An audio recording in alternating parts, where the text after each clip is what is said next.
Hello, welcome to Introduction to Java Programming.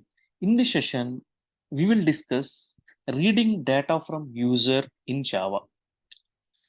Otherwise, we can also say reading data from the keyboard in Java. What are different ways? Let's understand. In Java, we can read data from the user in four ways. There are only four ways which are available. The first one is command line arguments, and we will make use of the string array args over there, which is part of the main method. And the second one is actually using the scanner class, which is available from util package. And we have so many methods actually, right? So in order to read a string, next method is there. In order to read an integer, next int is there, etc. And we have buffered reader is also available. So buffered reader is a processing buffer. Buffered reader is a processing buffer, and this is actually going to wrap input stream reader. It is going to wrap input stream reader, which is actually the class to read data from console, because we want to read data from the keyboard, not from the file, right? Buffered reader, when reading from the file, it wraps file reader. But in order to read from the console, it requires input stream reader. This input stream reader reads from system.in stream actually. Okay, so that is the third way. And the fourth way is actually the console class. Again, this console class is available in IO package. Okay, so let's understand them very quickly because we already know about command line arguments. We know about scanner. We have understood something about buffered reader while exception handling. And only thing which is new is console class. Now let's understand. Okay, so now I have a class reading. I want to read the name actually from command line argument. So what I do here, so I want to read the name. So what I say is your good name. So your good name is, so I'm going to print it. So I'm reading from the command line argument. So this is CMD, right? Aux of 0 is the command line argument, right? So now what I have to do here is, so whenever I run my program, I need to pass command line argument. So let me compile this Java C reading.java compiled. And whenever I am actually calling my main method, so Java reading. So what I have to do is, it's nothing but, when I say Java space reading, it's nothing but reading.main. I need to pass some objects. So now I'm saying Java space reading. My name is Java, or otherwise the latest version is 20, right? Java 20. Now it says your good name is Java 20. So this is reading data from the user, right? Or reading data from the keyboard. So this is the simplest way in order to import anything. Of course, you require string class, and string class is available in the lang package. You need not to import anything else actually. So this is reading from the command line arguments. You can actually read integers, double values, whatever it is. Whenever you read integers or double values, you need to parse them. So integer dot parse int of, double dot parse double of, like that. Okay, so that's fine actually. So now let me use a simple scanner to do this job. So in order to use the scanner, what I require is I need to import it. So scanner is available in util package, right? So now I say scanner, so import java.util.scanner, and here I need to create the scanner object. Scanner some in equal to a new scanner of, you have to read from the keyboard. Now you have to use system.in, right? System.in. This is a byte stream which is associated with the console devices. So now object is ready. Now what you want to read actually? So you want to read name. So enter name. Okay. So now in order to read that, in order to read that, you require a variable name. So how to read in dot next? Not just name, you want to read age also. Enter name and age. So now where you will keep your age? So age is actually a variable, integer variable, and I am saying in dot next int because I have a method to read integers in the scanner class, right? Int age equal to in dot next int. That's it. Now I am printing it. So what I'm saying here is your name equal to name, your name equal to name, and then what I'm doing here in a new line, Okay, so I'm in the new line, I'm saying age equal to, then give some space and say age, right? Name will get printed and age will get printed. So this is about the scanner. Let me compile now. Java C reading.java compiled, and I need not to give any value over here now because I'm reading from the reading with the help of scanner. So Java space reading, it asks name and age. So Java is the name. Okay, let me give the name as Java 20. And what is the age of Java? 28 years, because it has come in 1995. So now you can see name is Java 20, age is 28. So this is how we can actually do from the scanner, right? This is also known. Fine. Now I want to use buffered reader. So buffered reader is available in which package? java.io.star. I am saying java.io.star actually. Okay, so now I am using the same thing actually here. So this is for the scanner purpose. This is all for a scanner purpose. Now I'm going to do with buffered reader actually. I'm going to do for buffered reader purpose. Okay, so now I need to create the buffer reader object. So you know how to create a buffer reader object. It's a wrapper, it's a processing buffer. So buffer reader br equal to new buffered reader of new buffered reader of new input stream reader. So it wraps actually input stream reader class, new input stream reader of system.in. So finally you have to read from the console only, right? So system.in. So this is how we create buffer reader br equal to new buffered reader. It wraps an anonymous object that is input stream reader. We know this is a processing buffer.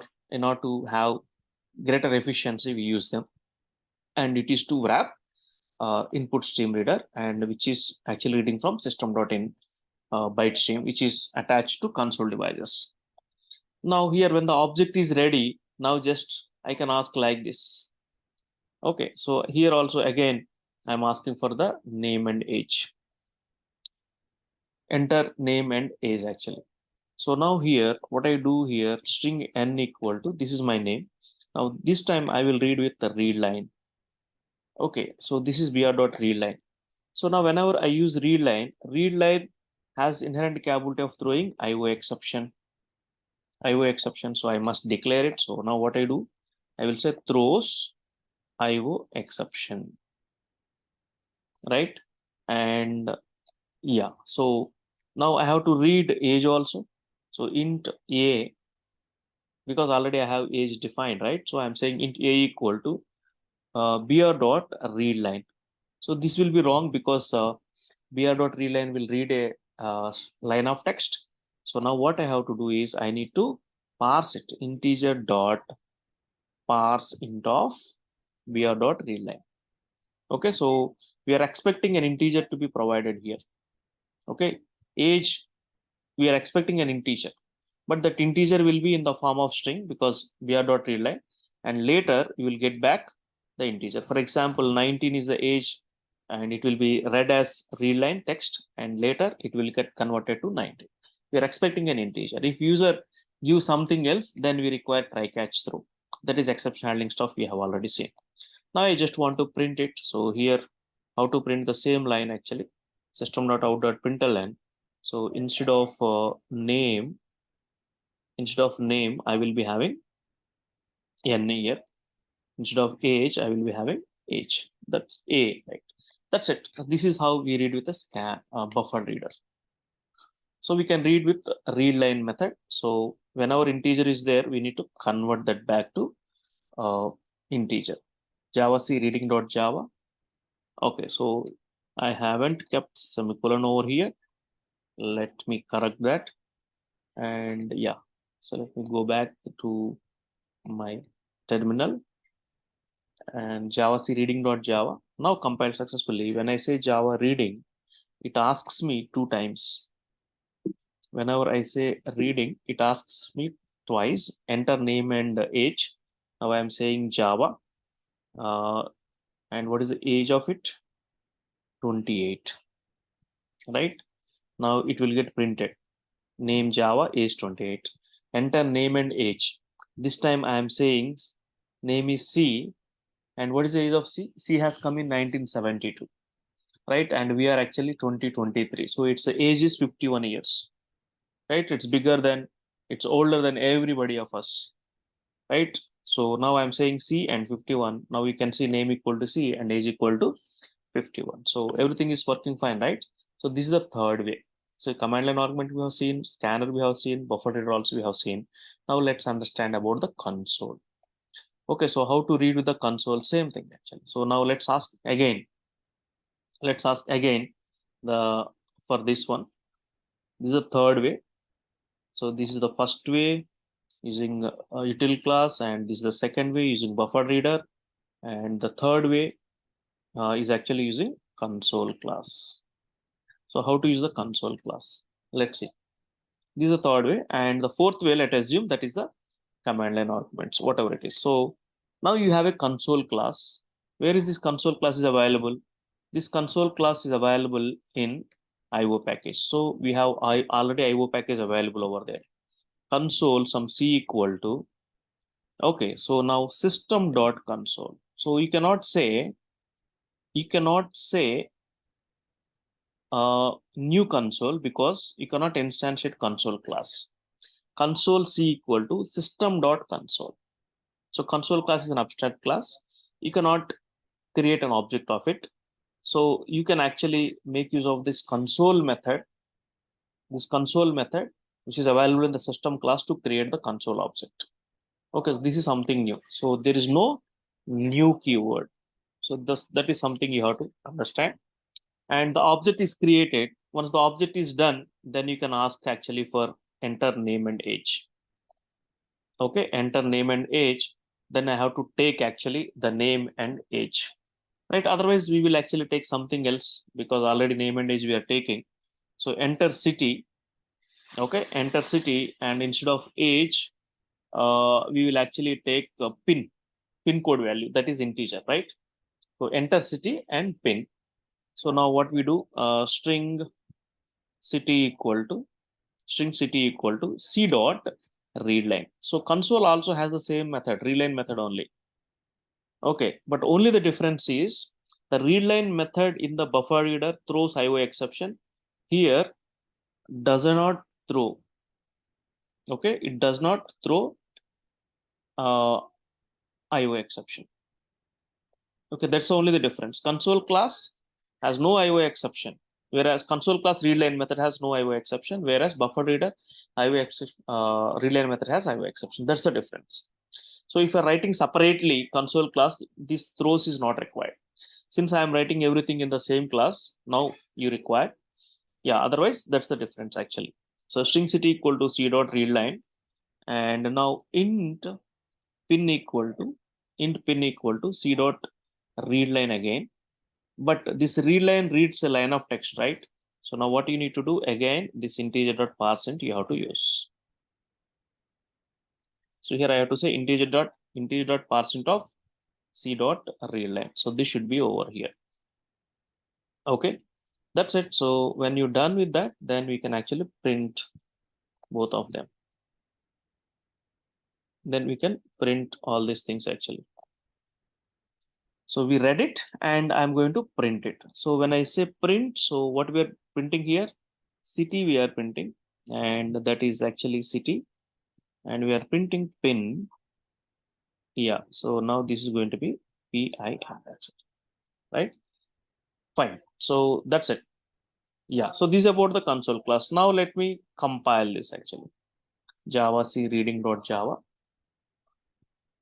Okay. Oh, sorry. Int pin, not in actually. So that's a spelling mistake. Okay, so now let's see Java C reading.java. Now compiled successfully. When you say Java reading,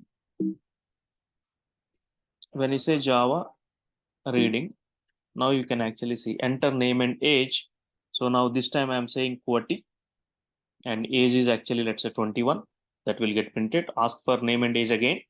So this time I'm saying ASDF. Let's say age is now 31. Now enter city and pin actually. So it's asking city and pin. This is the console class, right? So let's say city is Pune, And what is the pin? I don't know the pin, so I am randomly giving 1, 2, 3, 4, 5, 6. Okay, now that is getting printed, right? So this is actually the third way of doing things, actually console class, right? So in the console class, so whatever the class we have read, right? So there is one more method actually. So that method I would like to tell you.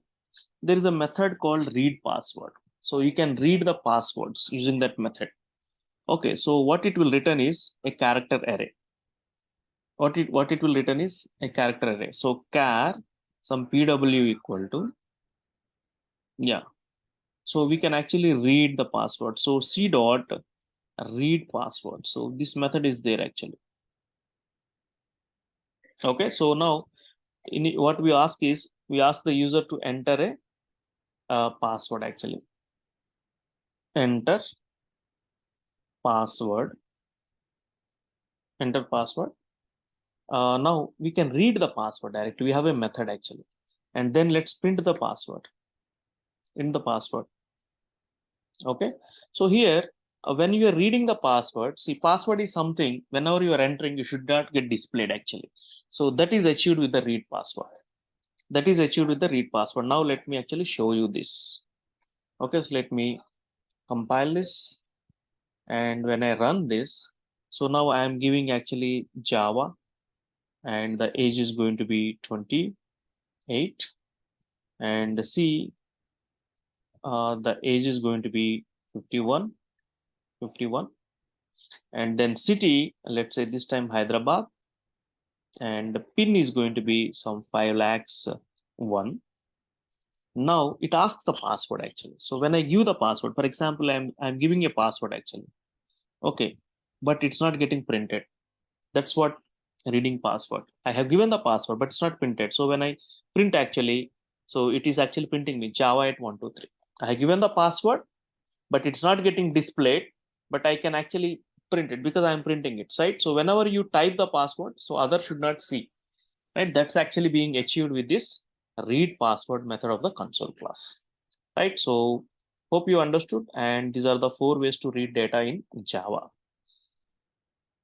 Fine. So yeah, so with this, text streams and byte streams is done. In the next session, we will actually see about multi-threading. Thank you.